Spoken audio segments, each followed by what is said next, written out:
చంద్రబాబు గారి అమరావతి ఒక discussion point అయింది.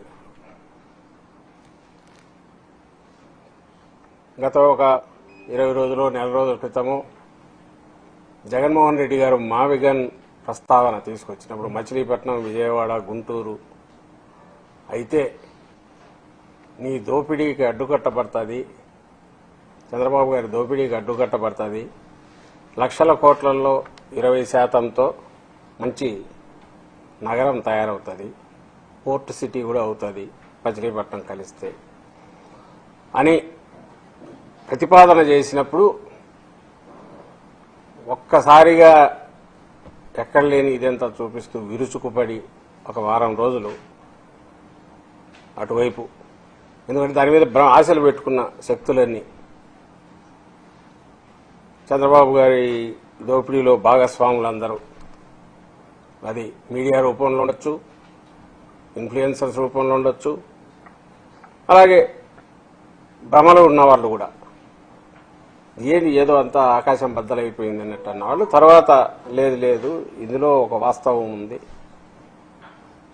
అని ఒక సెన్సిబుల్ డిస్కషన్ మొదలైంది. కరెక్టే కదా ఈయన చెప్పే దాంట్లో,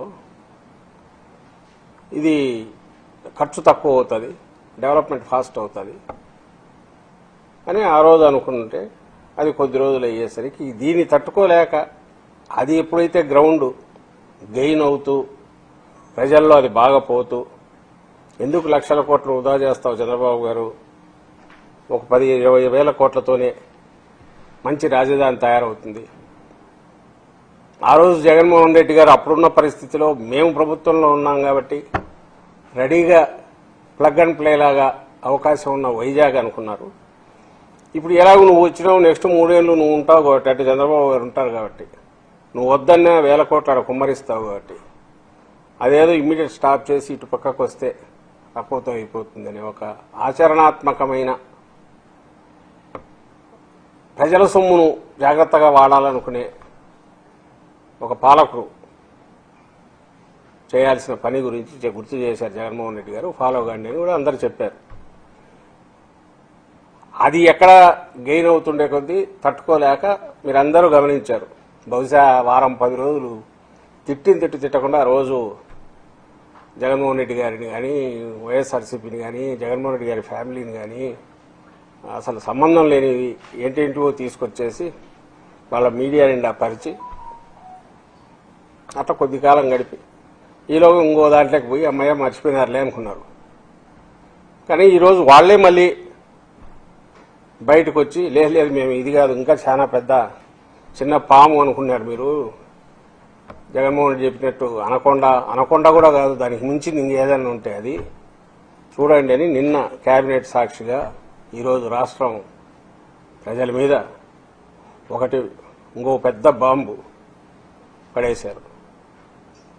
ఏమది అంటే అమరావతిలో సెక్రటేరియట్ బిల్డింగుల కోసం, కట్టబోయే సెక్రటేరియట్ బిల్డింగులు అద్దాల కోసం 2540 కోట్లతో కాంట్రాక్టు, కేవలం అద్దాలు. బిల్డింగ్ చూసే నోరెళ్లబెట్టి ఆ బిల్డింగ్ ప్రపోజల్ చూసి ఆ కాంట్రాక్టు, దాని మీద ఏదో ప్లంబింగ్ అని, దానికి తోడు కరెంటు సప్లై అని, డ్రైనేజ్ అని వేసినవన్నీ చూసి మీకు గుర్తుంటే అందరం రికాల్ చేసి చెప్పాము, అందరు నాయకులు మాట్లాడారు. నేను కూడా లాస్ట్ వీక్ ఇప్పుడు 10 days బ్యాక్ అయి ఉంటుంది చెప్పాను, 12,000 నుంచి 14,000 కోట్ల అమ్మా అన్నాను.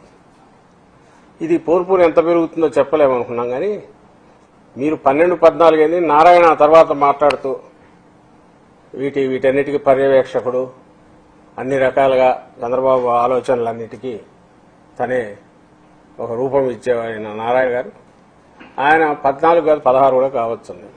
మరి వీళ్ళు మరీ బరి తెగిస్తున్నారు అనుకున్నాం. ఈరోజు చూస్తే ఈ 2,540 కోట్లకు జీఎస్టీ వాళ్ళు కట్టాల్సిన అవసరం లేదు, వీళ్ళు రీయింబర్స్ చేస్తారు, పే చేస్తారు కాబట్టి అది కలిపితే 3,000 కోట్ల పైన ఆర్థిక అవుతుంది. అద్దాలకు ఒక అసెంబ్లీకి కేవలం అద్దాలకు 3,000 కోట్లు. ఇంతకుముందుది తీసుకొని ఇది కూడా ఎస్ఎఫ్టీకి డివైడ్ చేస్తే 52 లక్షల ఎస్ఎఫ్టీకి ఇంకొక ఇది 18,000 రూపాయలు దాటి 18,500 18,600కు వస్తుంది ఎస్ఎఫ్టీ. 10 రోజులు తిరగకుండానే 10 రోజులు తిరగకుండానే ప్రతిపక్షంలో ఉన్న మేము పాయింట్అవుట్ చేసి, అయ్యా ఇదేం దోపిడీ, ఇది ఎక్కడికి పోతున్నారు, అసలు మీరు ఏం చేయాలనుకుంటున్నారు, ఎక్కడ బెస్ట్ 5 స్టార్ ఫెసిలిటీస్ ఎక్కడన్నా కట్టినా కూడా 4,000 5,000కు మించకపోతే ఈ రేట్ ఏమంటే ఇప్పటికీ ఇది. దీని మీద ఇంకా యాడ్ చేసుకోవాల్సింది ఉంది. ఇవన్నీ ఇంపోర్టెడ్ అంట. ఈ గ్లాసు రావడం కానీ వాటికి అవసరమైన సిస్టమ్స్ కానీ మొత్తం బయట నుంచి రావాల్సింది. అంటే డాలర్ ఎక్స్చేంజ్ ఫ్లక్చుయేషన్స్ ఉంటే దాంట్లో మార్పు ఉంటే అది కూడా అప్లై అవుతుంది. అది ఆ మధ్య ఇంతకుముందే 1,500 కోట్లు ఎంతో ఉన్నారు, ఇంకా ఎంత అవుతుందో తెలియదు. ఇంకా పెరగవచ్చు. డాలర్ పెరిగే తప్ప తరిగే లక్షణం దానికేం ఉన్నట్లేదు. ఎక్స్చేంజ్ రేటు ఇంకా 1,500 కోట్లు 2,000 కోట్లు అంటే అది మళ్ళీ యాడ్ చేసుకోవాలి. ఇంకా మనకు కనపడనివి ఏమన్నా ఉన్నాయా అంటే, ఇంతకుముందు నాతో అన్నారు ఎవరో, పాలవాగు అనేదో దాన్ని తీసుకొచ్చి కృష్ణా రివర్లో వాటర్ తీసుకొచ్చేసి ఈ టవర్స్ మధ్య నుంచి తిరుగుతూ అది పోయి కృష్ణా రివర్లో కలుస్తుందంట. దానికి ఇంకా డిజైనింగ్, దానికి సంబంధించిన మన డిజైనింగ్కు 100 కోట్లు 200 కోట్లు 300 కోట్లు ఇస్తారో తెలియదు. అవి అన్నీ ఇంపోర్టెడ్ ఇవే అంట. అది ఎంత అవుతుందో తెలియదంట. అది కూడా ఇట్లా చిన్నవి స్ట్రీట్ లైట్ల కోసమే 10 కోట్లు 20 కోట్లు క్యాజువల్గా అక్కడి నుంచి అక్కడికి పెడుతున్న వాళ్ళు ఇవి ఇంకా పెరుగుతూ పోతాయి. ఇది కాక ఇప్పుడు ఈరోజు కేబినెట్ అప్రూవల్ అసెంబ్లీకి అద్దాల కోసం 800 కోట్లు. ఈ అసెంబ్లీ దీంట్లో ట్విన్ టవర్స్ అనే పేరుతో క్వాంటమ్ వ్యాలీ దాని ట్విన్ టవర్స్కు 1,200 కోట్లు ఓటేశారు. మరి అది ఎంత సేఫ్టీ ఏమొస్తాయో తెలియదు. ప్రతిదీ టవరే, చిన్నదేంలా అన్ని టవర్స్ పెద్ద అది 1,200 కోట్లు అది వేశారు. ఈరోజు కనపడినవి ఇవి. దానికి కూడా జీఎస్టీ అదనం. ఇంకా క్వాంటమ్ వ్యాలీ అంటే బహుశా దాని వాల్ గీల్ థిక్నెస్ కానీ ఇంపోర్టెడ్ ఏముంటుంది, దానికి డాలర్ ఫ్లక్చుయేషన్స్ దానికి అదనం, దానికి నగిషీలు అదనం, దానికి డిజైనింగ్లు అదనం, అద్దాలు ఉంటే అద్దాల అదనం, అద్దాలు పగిలితే మళ్ళీ అద్దాలు పెట్టడానికి అదే అదనం, ఈ అద్దాలు పగిలితే మళ్ళీ తీసుకురావడానికి. ఇది ఒక అనంతమైన నిరంతరమైన కృష్ణానది ఎట్లా ప్రవహిస్తుంటుందో, చంద్రబాబు నాయుడు గారి భ్రమరావతి ఆయన అమరావతి, దానికి అవసరమైన అది ప్రజల సొమ్ము నిధులు పారుతూనే ఉంటాయి. పారుతూనే ఉండాలనే ఆయన ఈ ప్లాన్ చేసినట్టున్నారు. ఒకసారి కట్టడం అయిపోతే ఇంకా దాంతో ఇంక మళ్ళీ చేయడానికి ఏముంటుంది. కాబట్టి కట్టడం కాకూడదు, కట్టడం అవుతామనే ఇది భ్రమ ఉండాలి. కట్టడానికి నగిషీలు చెక్కుతానే ఉండాలి, నగిషీలకు డిజైన్లు చేస్తూనే ఉండాలి. ఇది ఒక శాశ్వతమైన అనంతమైన నదీ ప్రవాహంలాగా ఆయనకు కావాల్సిన వాళ్లకు సంపద సృష్టి కోసం ఉపయోగపడాలని ఏదైతే మేము అంటున్నామో అది పచ్చి నిజం అని చెప్పి ఆయన దాపరికంగా కాదు, కన్సీల్ చేసుకుని కాదు, బహిరంగంగా మొహం మీద గుద్దినట్టు రాష్ట్రమంతా రాష్ట్ర ప్రజలందరికీ ఏం చేసుకుంటారు మీరు, నేను ఇదిగో ఇలాగే చేస్తాను అని నిన్న మనకు కేబినెట్ దీని ద్వారా చూపించారు. ఇంకొక ఆశ్చర్యం ఏంటంటే వీటి కేబినెట్ అప్రూవల్, టెండర్లకు కేబినెట్ అప్రూవల్ ఏంటంటే అర్థం కాదా.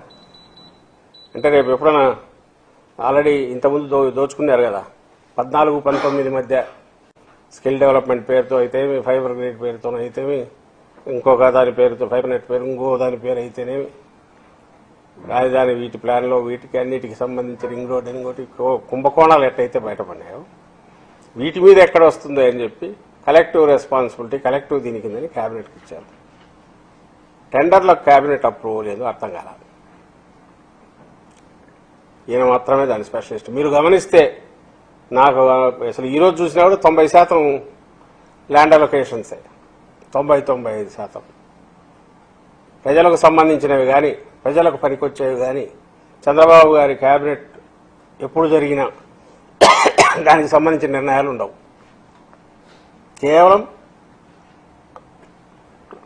భూమిలో లేదా ఎవరికైనా ఫైనాన్షియల్ దీన్ని చేయడమో అప్పుడు కూడా పోలవరం పేరుతో మీరు చూస్తే మొబిలైజేషన్ అడ్వాన్సులు క్యాబినెట్ ఇది తీసుకునేవాళ్ళు. మొబిలైజేషన్ అడ్వాన్సులకు సంబంధించి బ్యాంకులు దాన్ని కాంపెన్సేట్ చేయడానికి క్యాబినెట్ దీన్ని తీసుకునేవాళ్ళు, ఎందుకంటే ఆయనకు తగలకూడదు. సో ఇప్పుడు ఇక్కడ కూడా దానికి సంబంధించి ఇది క్యాబినెట్ అప్రూవల్ అనేది తీసుకుని వచ్చారు. ఇది మరీ చిత్రంగా